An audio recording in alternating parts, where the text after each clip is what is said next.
সরকার মন্ত্রী জনাব মির্জা ফখরুল ইসলাম এবং স্বরাষ্ট্রমন্ত্রী জনাব সালাউদ্দিন সাহেবকে আমি আজকে সকালবেলা হারাকাছি পরিস্থিতি সম্পর্কে অবগত করেছি। আজকে এই আমার সুমন স্যারের মা, আমার রুবায়ত ভাইয়ের মা তাদের সন্তানকে আমার হাতে তুলে দিয়েছেন। কোন ব্যক্তির দায়িত্ব যেখানে রাষ্ট্র ফাংশনাল, কোন ব্যক্তি সেখানে নিতে পারে না। আমরা অবশ্যই সমব্যথী, আমরা একসাথে লড়াই করতে পারি, কিন্তু নিরাপত্তার দায়িত্ব রাষ্ট্রকেই নিতে হবে। নিরাপত্তার দায়িত্ব ভরসাকে নিতে হবে, কারণ ভরসা তার কারণেই এই হারাগাছ অনিরাপদ হয়ে গেছে এবং বিএনপিকেই নিতে হবে। বিএনপির হাইকমান্ডের প্রশ্রয়ে ভরসা এই সন্ত্রাস করার সুযোগ পেয়েছে। এই সন্ত্রাসী ভরসা এবং ভরসার সন্ত্রাস বাহিনী তাদের প্রত্যেককে আইনের আওতায় নিয়ে আসতে হবে। অত্যন্ত দুর্ভাগ্যের বিষয়, 10 দিন হয়ে গেছে এখনো পর্যন্ত হারাগাছ পুলিশ অথবা রংপুর জেলা এবং মহানগরের পুলিশ বা আর্মি তারা কোনো সন্ত্রাসীকে এখনো পর্যন্ত গ্রেফতার করতে পারে নাই। প্রশাসন এখনো পর্যন্ত মামলা করা হয়েছে কিনা, যদি মামলা করে না থাকেন তাহলে কি প্রচলিত বিচার ব্যবস্থার প্রতি আস্থাহীনতা কাজ করছে কিনা? আমি অত্যন্ত দুঃখের বিষয়, আমার হারাগাছের নেতাকর্মীরা 10 দিন তারা তাদের বাড়িতে আসতে পারেননি। যারা তাদের বাড়িতে আসতে পারছেন না তারা কিভাবে থানায় গিয়ে মামলা দায়ের করবেন? তারা আজকে এসেছেন এবং তারা মামলা করার প্রস্তুতি নিচ্ছেন, কিন্তু নির্বাচনকালীন সময় ছিল সেই সময়টাতে 13 তারিখ তো নির্বাচনী আচরণবিধির আওতাধীন দিন। সেই দিন যে সহিংসতা, সেই দিন যে তাণ্ডব, সেই দিন যে সন্ত্রাস, ভরসা এবং বিএনপির সন্ত্রাস, সেই সন্ত্রাসকে তো সেদিনের আইনেই, অর্থাৎ নির্বাচন কমিশন যখন দায়িত্বে তখনকার আইনেই তো তাদেরকে তখন গ্রেফতার করার কথা। ম্যাজিস্ট্রেটটা তখন ঘুরছিলেন।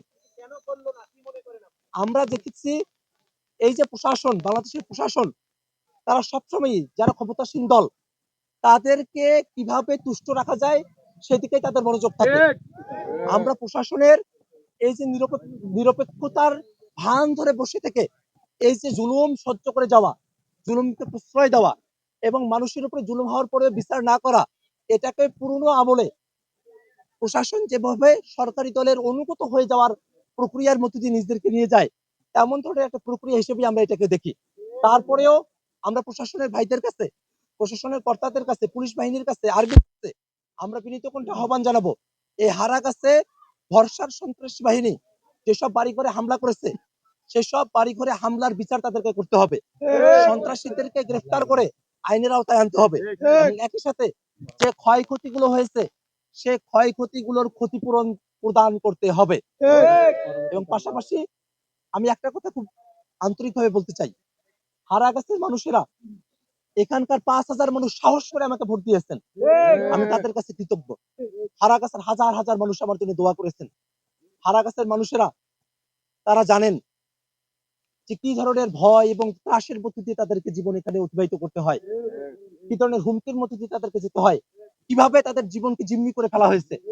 আমরা হারাগাছের মানুষের জিম্মি দশা থেকে তাদেরকে মুক্ত করতে চাই।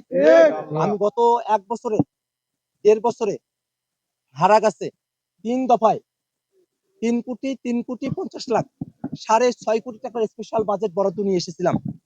3 কোটি টাকার কাজ বিভিন্ন জায়গায় হয়েছে। বিভিন্ন জায়গায় 1 নং ওয়ার্ডে ক্যানেলটারিতে ড্রেন সহ রাস্তা হয়েছে। পাইকার বাজার মসজিদে অনুদান এসেছে।